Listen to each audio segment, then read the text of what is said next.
Breaking news చూస్తున్నారు. రైతులకి వాతావరణ శాఖ గుడ్ న్యూస్ చెప్పుకొచ్చింది. ఈసారి ఋతుపవనాలు ముందుగానే వస్తాయంటూ వాతావరణ శాఖ అంచనా వేయడం జరుగుతోంది. సాధారణంగా మే 22 లేకపోతే ఆ తర్వాత ఋతుపవనాలు ప్రవేశిస్తూ ఉంటాయి.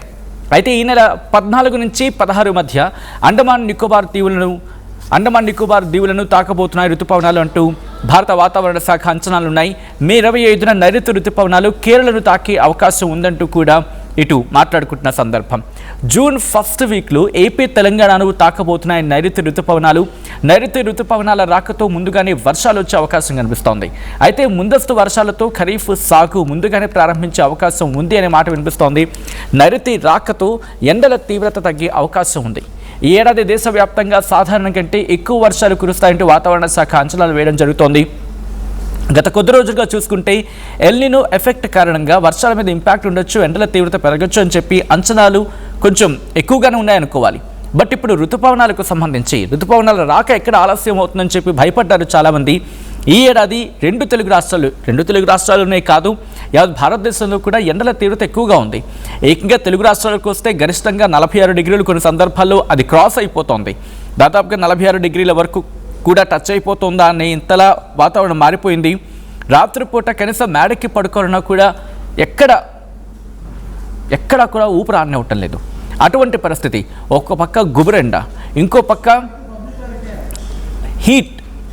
హీట్ వేవ్స్ గురించి మాట్లాడుకుంటున్నారు, వడగల్పులు. ఇది మన తెలుగు రాష్ట్రాల పరిస్థితి. మరి ఈ నేపథ్యంలో హైదరాబాద్లో ఎటువంటి సిచ్యువేషన్ ఉంది? ఇన్ఫ్యాక్ట్ ఇప్పటికీ హైదరాబాద్లో కూడా గత 2 రోజులుగా చూసుకుంటే ఉక్కబోత ఎక్కువైపోయింది. ఇన్నాళ్ళు వేడి అనుకుంటే ఇప్పుడు ఉక్కబోతు కూడా పెరిగిపోయింది. ఎందుకు ఇలా ఉంది వాతావరణం అండ్ వాతావరణ శాఖ అంచనాలు ఏంటి? అట్ ద సేమ్ టైం ఋతుపవనాల రాకతో ఎటువంటి పరిస్థితులు ఏర్పడే అవకాశం ఉంది? ఒక్కసారి దీనికి సంబంధించి కొంచెం డీటెయిల్గా మాట్లాడుకునే ప్రయత్నం చేద్దాం. ఎందుకంటే గత ఋతుపవనాల గురించి కూడా ఈ సందర్భంలో మాట్లాడుకునే క్రమం.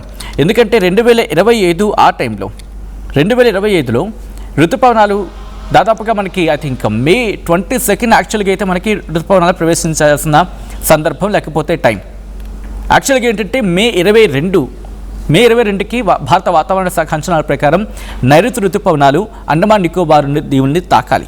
కానీ లాస్ట్ టైం అయితే ఏకంగా దాదాపుగా 10 రోజుల ముందు, అటు ఇటుగా 10 రోజుల ముందు మే 13 నుంచి 14 మధ్య నైరుతి ఋతుపవనాలు అండమాన్ నికోబార్ దీవుల్ని తాకాయి. ఆ తర్వాత మన తెలుగు రాష్ట్రాలకు సంబంధించి మాట్లాడుకుంటే సాధారణంగా జూన్ 5 ఆ సందర్భంలో ఆంధ్రప్రదేశ్ను తాకుతుంది. ఆ తర్వాత 5 రోజులకి ఇటు జూన్ 10వ తారీఖున ఆ సందర్భంలో తెలంగాణను తాకుతూ ఉంటుంది. బట్ ఈసారి ఇంకా ఎగ్జాక్ట్ డేట్స్ అనేవి రాలేదు. కానీ మనం మాట్లాడుకున్నట్టుగా 14 నుంచి 16 తారీఖుల మధ్య తాకచ్చు అనేది ఇటు అంచనాలు అయితే ఉన్నాయి భారత వాతావరణ శాఖకు. అండ్ అలాగే కేరళ తీరాన్ని బహుశా 14 నుంచి 16 అనుకుంటే, అంటే సాధారణంగా 22వ తారీఖుని తాకుతూ ఉంటాయి.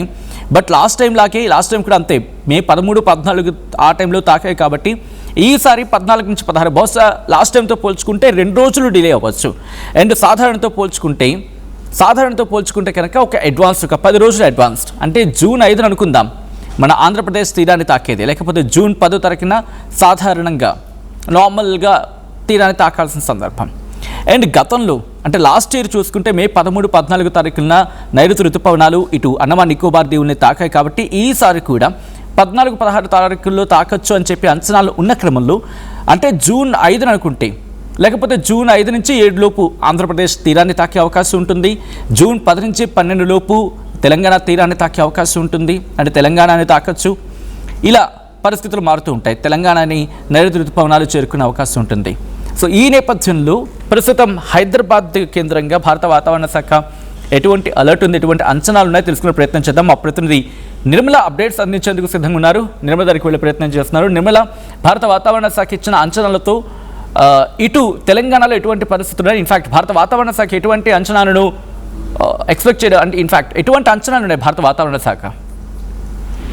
ఎస్ సచిన్, వాస్తవంగా చెప్పాలి అని అంటే ఇక్కడ తెలంగాణ రాష్ట్రమే కాకుండా ఏపీలో కూడా ఎప్పుడైనా జూన్ అంటే జూన్ 12 తర్వాత వర్షాలు ప్రారంభం అవుతూ ఉంటాయి. ఆ తర్వాతే జూన్ లాస్ట్ వారంలో కూడా విత్తనాలు వేసుకొని సాగు చేసే ప్రయత్నం చేస్తూ ఉంటారు అందరు రైతులు కూడా. కానీ ఈసారి ఉన్నటువంటి ఉష్ణోగ్రతను దృష్టిలో పెట్టుకుంటే ఎండల తీవ్రత అధికంగా ఉండడంతో పాటు ఇప్పుడు అసలు మేము సాగు చేసుకోగలమా లేదా అనే ఒక ఆందోళనలో రైతులైతే పడిపోయి ఉన్నారు. అలాంటి వాళ్లకు ఇది ఒక పెద్ద గుడ్ న్యూస్ అని అనుకోవచ్చు వాస్తవంగా చెప్పాలంటే. ఎందుకంటే ఇప్పటికే పొలాలలో కూడా నీళ్ళని ఇంకిపోయి నెర్రెలు బారిపోయిన ఆ పొలాలను చూస్తూ ఉంటే రైతులు భయపడిపోతూ ఉన్నారు. ఈ ఎండకి మేము సాగు చేసుకోగలమా, అసలు అవుతుందా, పంటలు పండించగలమా అనే ఒక అయోమయ స్థితిలో పడిపోయి ఉన్నారు. అలాంటిది వాళ్ళకి ఇప్పుడు వాతావరణ శాఖ కేంద్రం మాత్రము చాలా అంటే చాలా పెద్ద గుడ్ న్యూస్ చెప్పింది అనుకోవచ్చు. ఈ నెల 14 నుంచి 16 మధ్యలో అండమాన్ ను తాకనున్న ఋతుపవనాలు, అలాగే 25వ తేదీ మే 25వ తేదీ నుంచి కూడా కేరళను తాకిన తర్వాత జూన్ మొదటి వారంలోనే ఏపీ తెలంగాణకు వస్తున్నాయి నైరుతి ఋతుపవనాలు. కాబట్టి అప్పటి నుంచి మనకి వర్షాలు ఈ మే నెలాఖరులోనే వర్షాలు పడే అవకాశం ఉన్నందున ఇక్కడ రైతులకు సాగు చేసుకోవడానికి చాలా అనుగుణంగా ఉంటుంది. ఈసారి పంటలు కూడా వాళ్ళు చక్కగా పండించుకోవచ్చు, ఎక్కువ దిగుమతి చేయొచ్చు, ఎక్కువ పంటను పండించవచ్చు అనే ఒక ధైర్యాన్ని అయితే కల్పిస్తుంది వాతావరణ శాఖ అని కూడా చెప్పొచ్చు. ఎందుకంటే నైరుతి రాకతోటి కూడా ఈ ఎండల తీవ్రత కూడా తగ్గే అవకాశం కూడా ఉంది.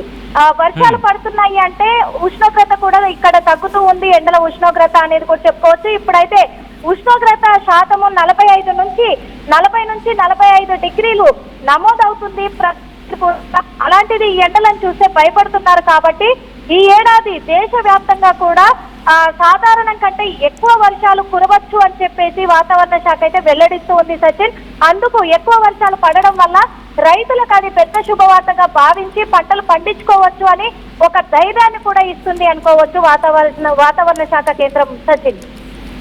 All right, thanks for the details Nirmala. And అది హైదరాబాద్కి సంబంధించి మనం ముఖ్యంగా తెలంగాణ సెంట్రిక్గా హైదరాబాద్ కేంద్రంగా భారత వాతావరణ శాఖ అంచనాలకు సంబంధించి కూడా.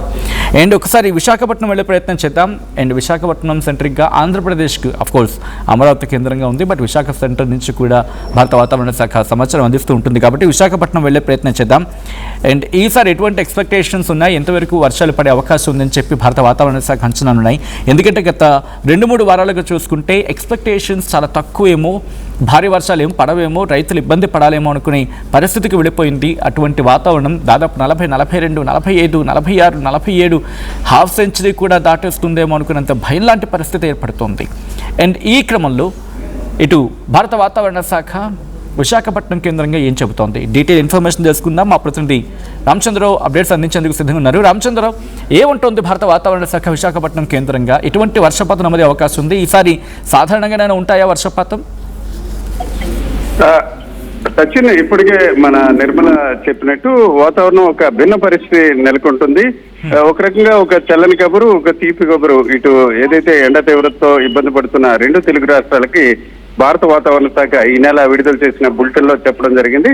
సహజంగా జూన్ 1వ తేదీకి కేరళను నైరుతి ఋతుపవనాలు తాకడం, ఆ తర్వాత తమిళనాడు, ఆపై ఏపీలోని అనంతపూర్ అలాగే చిత్తూరు ప్రాంతాలను ప్రవేశించడం ద్వారా నైరుతి ఋతుపవనాలు పూర్తిగా రాష్ట్రాన్ని జూన్ 11, 12 తేదీలకి తాకే పరిస్థితి. దీంతోనే ప్రతి ఏటా జూన్ 12వ తేదీన సహజంగా మనకి పాఠశాలలు తెరిచే పరిస్థితి. అయితే ఈసారి వాతావరణ శాఖ అంచనాలు బట్టి 13 నుంచి 15వ తేదీ మధ్య, అంటే మే 13 నుంచి 15వ తేదీ మధ్య ఋతుపవనాలు అండమాన్ ప్రాంతాన్ని, అంటే దక్షిణ అండమాన్ ప్రాంతానికి చేరే అవకాశం ఉంది. అక్కడి నుంచి దాదాపుగా ఒక 5 నుంచి 6 రోజుల్లోనే కేరళని తాకడం, కేరళ నుంచి తమిళనాడు, అట్లా ఆంధ్రప్రదేశ్. అంటే సహజంగా కేరళను 1వ తేదీని తాకిన నైరుతి ఋతుపవనాలు 2-3 తేదీల్లోకి ఏపీలో ప్రవేశించే పరిస్థితి ఉంటుంది. కానీ ఈ రోజు చూసుకుంటే మే 30 తేదీకే రాష్ట్రంలో ప్రవేశించే అవకాశాలు ఉన్నాయి. సహజంగా ఒక వారం రోజుల ముందుగానే ఈ నైరుతి ఋతుపవనాలు రాష్ట్రాన్ని తాకే అవకాశాలు ఉన్నాయి. అయితే సచిన్, నైరుతి ఋతుపవనాలు వచ్చిన తర్వాత మాత్రమే కాకుండా ముందస్తుగా ఋతుపవనాల రాకకు ముందస్తుగా కూడా దాని ప్రభావం కనిపిస్తుంది. చాలా ప్రాంతాల్లో చూసుకుంటే వాతావరణం చల్లబడడం, అలాగే తేలికపాటి వర్షాలు కురుస్తాయి. మీరు చెప్పుకోవచ్చు తొలకరి జల్లులుగా ఏదైతే గ్రామీణ ప్రాంత ప్రజలు చెప్పుకుంటారో అలాంటి వర్షాలు కూడా మరొక 5 రోజుల్లో మొదలయ్యే అవకాశం ఉంది. ఇదంతా కూడా ఓవరాల్ గా ఇటు ఆంధ్రప్రదేశ్, తెలంగాణకి సంబంధించి భారత వాతావరణ శాఖ ఇచ్చింది. అట్లాగే ఈ నెల ఇచ్చిన బులెటిన్ లో కూడా మరొక అంశం కూడా స్పష్టంగా ఉంది. భారతదేశ వ్యాప్తంగా కూడా ఈ నెలలో చాలా ప్రాంతాల్లో వర్షాలు కురుస్తాయి. సహజంగా ఈ ఏడాది చూసుకుంటే గరిష్ట ఉష్ణోగ్రతలు చాలా ప్రాంతాల్లో నమోదయ్యాయి. కొన్ని ప్రాంతాల్లో 45 నుంచి 50 డిగ్రీల సెల్సియస్ ఉష్ణోగ్రత కూడా భారతదేశంలో నమోదైన దశలో వాతావరణం ఒక భిన్నంగా మారింది. దీని ప్రభావం వల్ల కూడా చాలా ప్రాంతాల్లో కూడా ఈ మే నెలలో వర్షాలు కురుస్తాయి. అట్లాగే ఈ ఏడాది కూడా సగటు వర్షపాతం ఎక్కువగా నమోదవుతుందని కూడా చెప్పడం జరిగింది. అయితే ఇప్పుడు తాజాగా సచిన్, ఇదంతా కూడా మే నెలకు సంబంధించి తాజాగా ఏపీలో పరిస్థితి మాత్రం ఈ రోజు రేపు ఎల్లుండి కూడా ఒక భిన్నమైన పరిస్థితి ఉంది. ఇది దక్షిణ ఒరిస్సా నుంచి ఆంధ్ర అలాగే తెలంగాణ మీదుగా తమిళనాడు వరకు మొన్నార్ వరకు కూడా ఒక ద్రోణి కొనసాగుతుంది. దీని ప్రభావంలో గడిచిన 24 గంటలుగా చాలా ప్రాంతాలు, అంటే ప్రధానంగా చూసుకుంటే శ్రీకాకుళం, విజయనగరం, అలాగే పార్వతీపురం మన్యం, విశాఖపట్నం, విజయనగరం, అట్లాగే అల్లూరు జిల్లాలోని చాలా ప్రాంతాల్లో కూడా తేలికపాటి వర్షాలు కురుస్తాయి. నిన్న చూసుకుంటే మనం విశాఖలోని తగరపోల్స అలాగే ఆర్కే బీచ్ లాంటి ప్రాంతంలో కూడా నిన్న అంతా కూడా వర్షం కురిసింది. నిజానికి చూసుకుంటే సాయంత్రం 4 గంటలకే చీకటి పడినట్టు ఒక కారు మబ్బులు కమ్మాయి. ఇవంతా కూడా 2 రోజుల పాటు కొనసాగే అవకాశం ఉంది.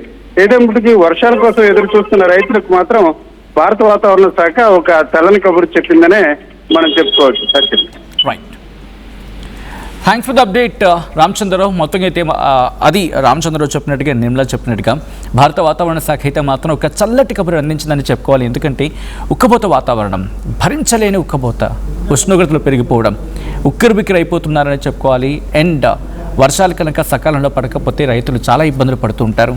అండ్ అటువంటిది ఒక వారం రోజుల ముందే ఋతుపవనాలు వస్తాయి అని చెప్పి భారత వాతావరణ శాఖ చెప్పడం, ఒక్క మాటలో చెప్పాలంటే రైతుల ఆశలకు మొలకలు ఎత్తుతూ ఉన్నాయి కదా, ఆ ఆశలకు మరిన్ని నీళ్లు పోసి బహుశా ఆ మొలకలు ఎత్తుతున్న మొక్కలకి మరింత దన్నిచ్చినట్టు ఒక్క మాటలో చెప్పాలంటే బహుశా రైతులకి ఇది గుడ్ న్యూస్ కింద చెప్పుకోవాలి.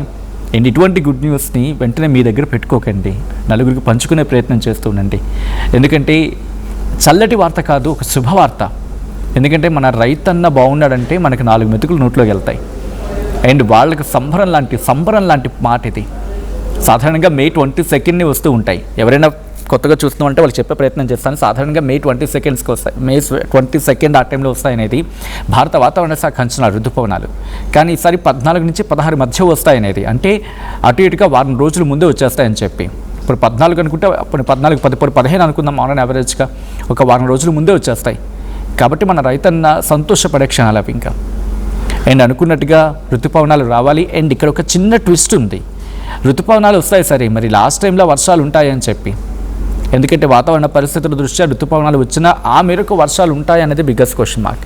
మరి దీని మీద భారత వాతావరణ శాఖ ఎటువంటి క్లారిటీ ఇస్తుంది? ఋతుపవనాలు వస్తాయి సరే, వర్షాలు కురుస్తాయి సరే, బట్ అనుకున్నంత మేర వర్షాలు ఉంటాయా, లేకపోతే ఏదో చినుకుల సందడి చేసేసి వెళ్ళిపోతుందా? లాస్ట్ టైం కూడా మనకు గుర్తుంది కదా, వచ్చింది ఋతుపవనాలు వచ్చాయి, వర్షాలు అనుకున్నాం, వర్షాలు రాలేదు, బట్ వెళ్ళిపోయే లాస్ట్ మూమెంట్లో మాత్రం కుమ్మి వెళ్ళిపోయింది. ఒక్క రకంగా చెప్పంటే దన్నున ఒక పెద్ద ఎత్తున వర్షం పడిపోయి ఓకే మాన్సూన్ అంటే ఇలా ఉంటుంది అని చెప్పి చూపించి వెళ్ళిపోయింది లాస్ట్లో. సో ఈసారి అటువంటి ఎఫెక్ట్లు ఏమి ఉంటాయా, లేకపోతే సాధారణంగా వర్షం పడే అవకాశం ఉంటుందా, లేకపోతే హెచ్చుతగులు ఉంటాయా? భారత వాతావరణ శాఖ నుంచి ఇంకా క్లారిటీ రావాలి, చూద్దాం. అఫీషియల్ స్టేట్మెంట్ కోసం మీరు నేను మనంతా వెయిట్ చేసి చూద్దాం. అఫ్కోర్స్ ఇది భారత వాతావరణ శాఖ అంచనాలు ఎత్తున్నాయి. 14 నుంచి 16 మధ్య భారత వాతావరణ శాఖ అంచనాలు ఏంటంటే ఋతుపవనాలు తాకొచ్చు అని చెప్పి. అండ్ మీరేమనుకుంటున్నారు? కామెంట్ చేసే ప్రయత్నం చేయండి మీ అభిప్రాయాన్ని.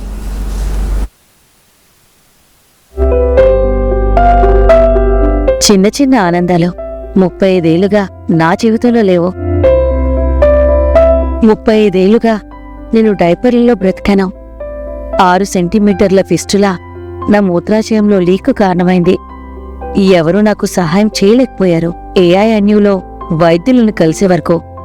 అక్కడ వారు రోబోటిక్ శస్త్రచికిత్సతో నాకు పరిష్కారం ఇచ్చారు. వారు నా ఆత్మవిశ్వాసాన్ని కూడా తిరిగిచ్చారు. Precision care makes it possible. The Center for Robotic Surgery at AINU